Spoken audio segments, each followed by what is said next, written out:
सौरमंडल। क्या पढ़ेंगे? सौरमंडल। और सौरमंडल के ग्रह, है ना, ये सभी को पता है सौरमंडल में कितने ग्रह हैं, ठीक है ना। और हमारा ये सबसे जो क्या है, ये क्या है? सूर्य। हाँ, और सभी ग्रह क्या होते हैं? सूर्य की ओर परिक्रमा करते हैं, चक्कर लगाते हैं किसके?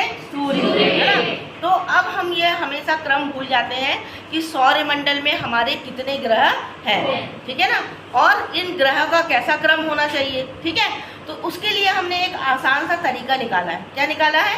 आसान सा तरीका। ठीक, अब आप ये बताइए, सर्वप्रथम हमारे हिंदू धर्म के अनुसार किसकी पूजा होती है? गणेश जी की। गणेश जी की होती है ना, ये सब जानते हैं, ठीक। और बुद्धि के देवता गणेश जी, ठीक है ना। और उनकी पूजा किस दिन होती है? तो अगर हम यहाँ ये सूर्य है, उससे अगर हमने एक टेक्निक लगाई कि गणेश जी की अगर पहले पूजा होती है और वो होती है बुधवार, और सर्वप्रथम भी पूजा किसकी होती है? गणेश जी की। तो हमने सबसे पहले वाला ग्रह कौन सा लगा लिए? बुध है ना, बुध है कि नहीं है? ठीक। अब उसके बाद गणेश जी के साथ किसकी पूजा होती है? होती है कि नहीं? और लक्ष्मी जी की पूजा किस दिन होती है? शुक्रवार। और ये चमकीला सब सोना चांदी किनके पास रहता है? लक्ष्मी जी के पास, है ना। तो इनकी पूजा किस दिन होती है? शुक्रवार। तो इसके बाद जो सूर्य का अगला ग्रह कौन सा हो गया? शुक्र, है ना। क्या हो गया? शुक्र। शुक्र, शुक्रवार नहीं, शुक्र ग्रह। कौन सा ग्रह? पहला ग्रह कौन सा हो गया? ये याद रहेगा।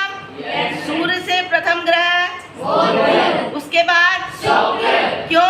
क्योंकि एक दिन सबसे पहले गणेश जी से शुरुआत हो गई, उसके बाद अब ये दोनों की पूजा कहाँ पर करते हैं हम? पृथ्वी पर ही करेंगे ना कि वायुमंडल में करेंगे, नहीं ना। कहाँ करेंगे? ये तीन ग्रह आपको समझ में आए? पहला, दूसरा और तीसरा। ये तीन जिसको समझ में आ गए होंगे वो ये आप बाद वाले सब आसानी से कर लेगा, है ना। अब बुध के पहले कौन सा वार?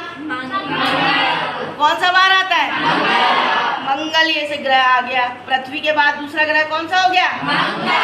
अब बुधवार के बाद कौन सा वार आता है? गुरुवार। शुक्रवार के पहले कौन सा वार आता है? गुरुवार। तो मंगल के बाद कौन सा ग्रह हो गया? गुरुवार। हो गया कि नहीं? ठीक। अब शुक्रवार के बाद कौन सा वार आता है? शनिवार। ये आ गया शनिवार, हमारा सप्ताह का आखिरी दिन, ठीक है ना। इतने समझ में आ गया? फिर आ गए ये कौन से ग्रह हो गए? है ना। ये हमारे दो बच्चे हो गए, हमारे कक्षा के दो छात्र हो गए, अरुण और सबसे छोटे ग्रह, है ना। तो बुध का कौन सा रंग कौन सा हो गया? हरा। शुक्रवार का चमकीला। पृथ्वी नीली। मंगल लाल। गुरु पीला। शनि सफेद और अरुण नीला, हल्का नीला, है ना। और ये हल्के थोड़ा सा फिरोजी रंग होता है इनका, ठीक है, वरुण का, ठीक। और जो गायब हो गए वो ग्रह थे प्लूटो, है ना। तो इस प्रकार सबको ये ग्रह बन गए। आसान लगा कि नहीं? लगा आसान? अब सब इसका क्रम याद रखेंगे। और ये हमने बना दिए एक चंद्रमा जो सूर्य की, ये हमारी पृथ्वी की परिक्रमा करता है, और ये जो पृथ्वी है इसका ये उपग्रह है, ठीक है। अब ये सबको याद रहेंगे क्रम। शुरुआत कहाँ से?